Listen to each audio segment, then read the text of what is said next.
Prevalence, a cornerstone in the epidemiological toolbox.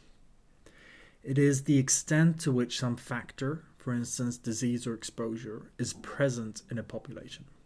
So I like to use the word factor here because that references either disease or exposure, because we might care about to what extent a disease is present, but also to what degree an exposure is present. So for instance, how many individuals in the population are risky drinkers? How many individuals in the population have HIV? How many individuals in the population have been exposed to asbestos? How many individuals are smokers? How many individuals in the population have a history of cancer? So we're talking about both disease and exposure. I'm going to use these images quite a bit, where a filled blue figure here has the factor and a blank one does not. We should distinguish between point prevalence and period prevalence. So point prevalence, the prevalence of a factor at a single point in time. And the period prevalence would be the prevalence of a factor over a period of time. So for instance, the prevalence of smoking in 2020 would be sort of a period prevalence. While point prevalence could be something like, how many smokers are there here and now this week? Now, point prevalence is usually period prevalence over a reasonably short time, because if I wanted to measure the point prevalence of depression in May, then I couldn't ask, let's say, a group of students to respond at the exact same moment. It would be sort of saying, okay, I'm going to send out a survey and you have 1 month to reply, and I'm going to call that a point prevalence. So point prevalence may actually never exist. It's a period prevalence over a reasonably short time. Now, something to think about is that, and it's a little bit tricky at first, maybe you should take pen and paper and draw it out. So point prevalence could be at the time of testing. You're measuring something at one point, and it may occur at different calendar times for each patient. So for instance, at the start of a study, you measure at baseline for every participant, and you might recruit over an entire year, but it's still point prevalence because point refers to the timeline of the participants of the study. So it's a different sort of time dimension than calendar time. It's the study dimension. So you can imagine we are doing a study on a smoking cessation tool, and then we want to recruit participants to our study for a year. And then at entry, as we have a new patient or a new participant, we ask, how many cigarettes have you smoked the past 7 days? So that would be point prevalence of smoking over the past 7 days. And it would be point prevalence in reference to when you entered the study. Not a specific year or a specific month, but when you entered the study. Okay, that takes a little bit of thinking if you're not used to thinking like that, but there are a lot of dimensions going on. And then add to that obviously factor might have a time component. So how many individuals with a history of cancer in the past 10 years? So you have the look back period you're asking for as a definition of the factor, smoking in the past 7 days, for instance, or history of cancer in the past 10 years. That's how you define exposure. And then you have the timeline of the participant as they enter. All of these things are still point prevalence. As I said, draw it out, have a think about it. At first, it might sound a little bit complex. It's actually not. It's just not thinking of time as necessarily calendar time. Okay. So why does prevalence increase? Well, it could be a long-lasting disease, and it could be one that has that cannot be cured, but it has a high survival rate. So these two would mean that we're adding cases to the count of prevalence, but nobody is being subtracted, which basically would mean that the prevalence would increase. Obviously, number of new cases increases, well, then the prevalence would increase as well. Persons with a specific factor might immigrate.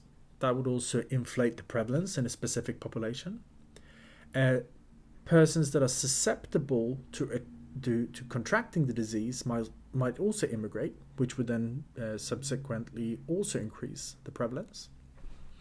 Persons without the factor might emigrate. Persons without the factor might die, which also then subtracts. Technological development might improve detection. So if we can't measure it, there's no prevalence, right? So as we improve our technological tools, we might be better at detecting a specific disease, which means that prevalence will increase, the prevalence count. And screening policies, again, if we don't measure it, it doesn't exist in a count. So then we can't know what the prevalence is. And if we increase our screening policy, then the prevalence will also increase. What makes the prevalence count go down, or the prevalence go down? Well, short duration of disease, obviously. High lethality, so if you attract the disease, you're quite likely to die, then few people, and quite quickly, then few people will actually have it when you measure it. The number of new cases decreases. Persons without the factor immigrate. Persons with the factor emigrate. Immunity increases, which would also reduce the prevalence. And recovery rates increases. So if we're getting better at helping people with a specific disease, then also the prevalence will go down. And I'm sure you can think of many cases and diseases where all of these factors might have played a role in the increase and decrease of the prevalence. Okay, some formal definitions of prevalence. We have the prevalence count, which is the number of cases of a certain factor. So here in this case, the prevalence count was 4 because we have 4 individuals with the factor. And then there are a bunch of people that don't have it, but we ignore them. So the prevalence count just counts the number of presents, which is often misleading because a single number doesn't really carry a lot of information. We need something else to sort of think about that number in relative terms. But it might work as a communication tool if you expect the people who are reading this to know what the total population is. So if we said 1,000 Swedes have that would then give an idea for those who know how many people are considered Swedes, for instance. It ranges from 0 to however big the population is.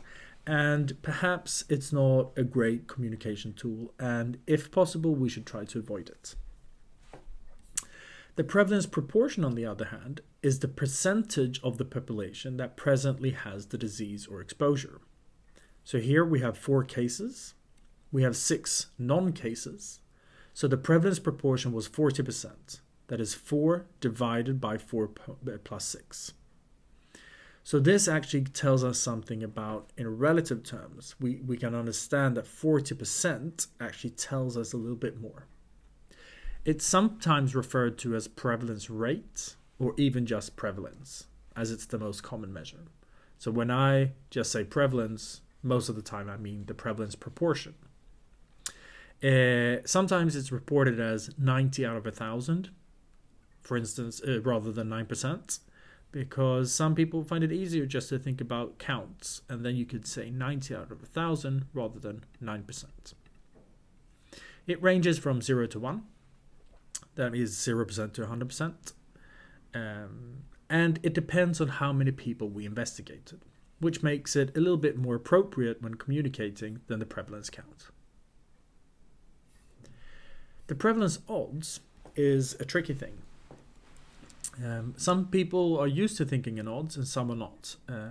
I find that it's actually quite hard as a communication tool, but sometimes we have to deal with them, and sometimes we have to report them.